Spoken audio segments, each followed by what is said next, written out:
উৎকলবাসী ঠাকুর। এক উড়ে ঠাকুর কপালে খুব বড় বড় ফোঁটা কেটে রাস্তা দিয়ে হেঁটে যাচ্ছিল।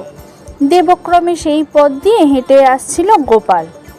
দুজনে মুখোমুখি হতেই গোপাল রহস্য করে সেই উড়ে বামুনকে বলল, "কি রে, কপালে লাল সাদা হলদে কি ওগুলো?"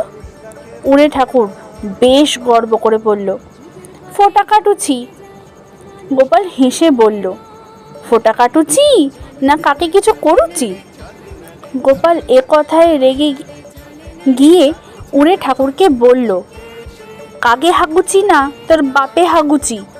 বলা বাহুল্য, এ কথা শুনে গোপাল চুপ করে গেল, কারণ সে বুঝল যে উড়েটি তার নিজের গালে নিজেই চড় মেরেছে।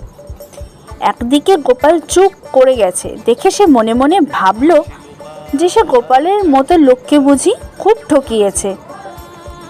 তার জবাবে গোপাল কোনো কথা খুঁজে পায়নি। এই ভেবে সে খুব আনন্দ পেল। গোপালও কিছু না বলে সেই রাস্তা ধরে নিঃশব্দে চলে গেল। যুগের পরে যুগ কেটে যায়, মানুষ তাকে ভোলে না।